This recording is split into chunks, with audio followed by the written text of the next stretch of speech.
In other developments, the financial sector has been combing political party economic policies with a fine-tooth comb ahead of the 2024 elections. The viability of the promises made is at the core of the scrutiny amid the magnitude of South Africa's long-standing economic struggles. President of the South African Chamber of Commerce and Industry, Mthokozisi, speaks to us about this. Thank you so much for your time, Mtho. Without a doubt, we have to start with SACCI's reaction to the signing into law of the NHI bill because it does form part of economic policy. Yeah, well, look, it's still early. I mean, a few hours in, we're a member-based organization, so definitely we're going to consult extensively with our members. I think the one thing that we are taking out, especially from the business criticism side, is the fact that they seem to have curtailed some of the consultations.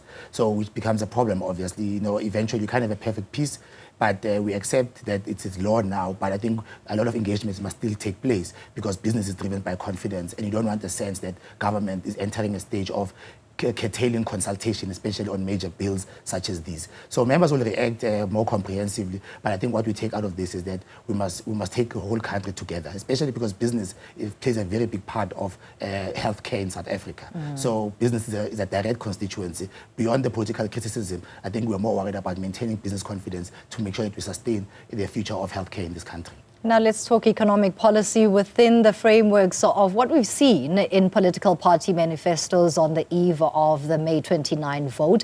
The viability there, where do you see it? Look, we have accepted that manifestos in their nature are wishful and emotive instruments.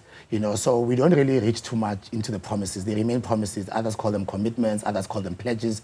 But where we are is that they are generally, promises that are wishful and very emotive to drum up a constituency for you to get into office.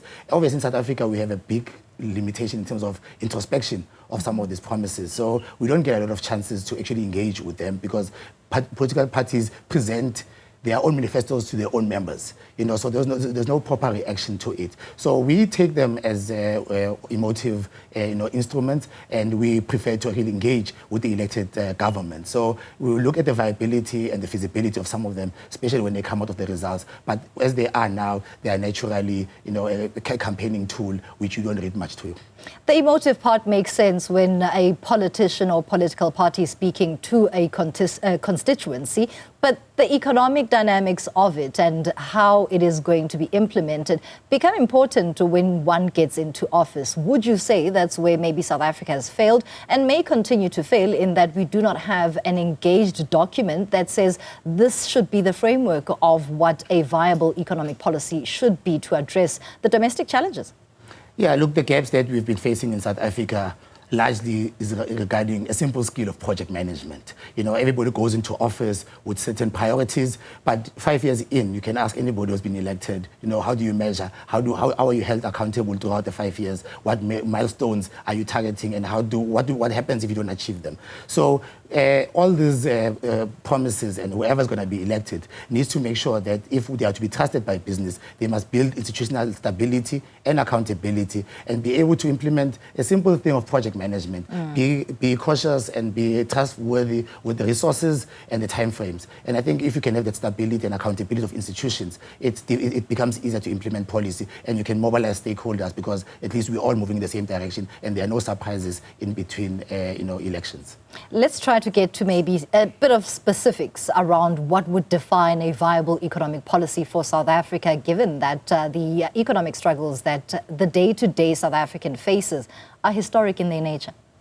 Look, ultimately, if you really want to have a policy that everyone can believe in, it must be characterized by widespread diagnosis of the actual problem and be responsive to what people are going through. South African economic policy and influence is highly concentrated and it's highly elitist. So there is obviously a sense that views are considered by those who are closest to decision making. And even though we know the problems, we are not on the same page on how we diagnose them and obviously how we deal with them. So I think responsiveness is one of the biggest things that we need to deal with in the country, and obviously coupled with ongoing institutional support and stability. And it must not just be about big interest. It must be interest throughout the country.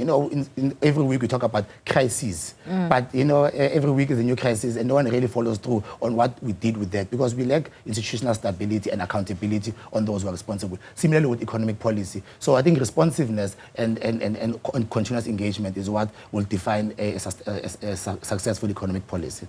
Mtho, at times what goes unasked, unanswered, and lack of interrogation really is where South Africa fails with implementation. The reason why I'm asking this question is whether a new party will emerge victorious come the May 29 vote, or the governing ANC goes in as the 7th administration.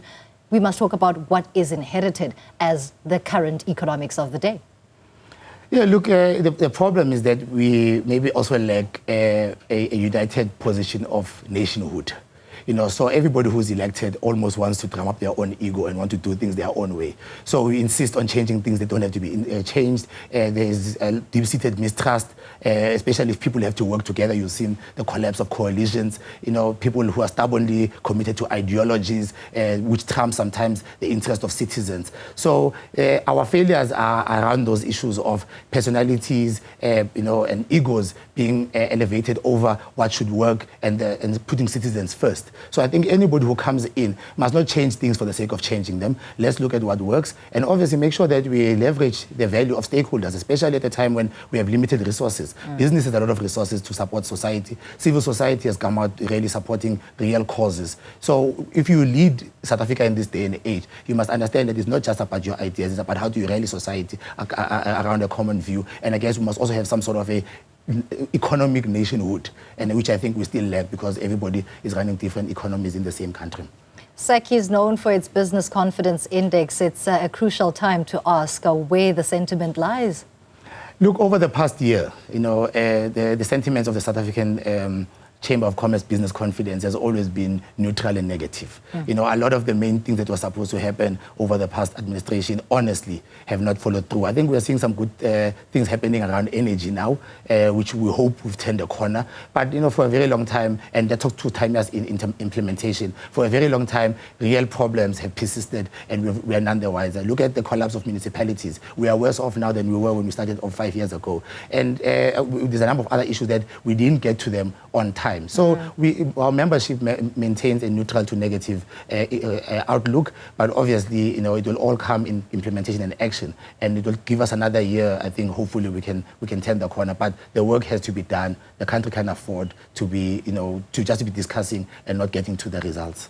Thank you so much for your time and your input. That is SACI President Mthokozisi Xulu talking to us on the business segment of the ballot brief around what is expected, and particularly talking to the economic viability of political party policies as we head towards the May 29 elections.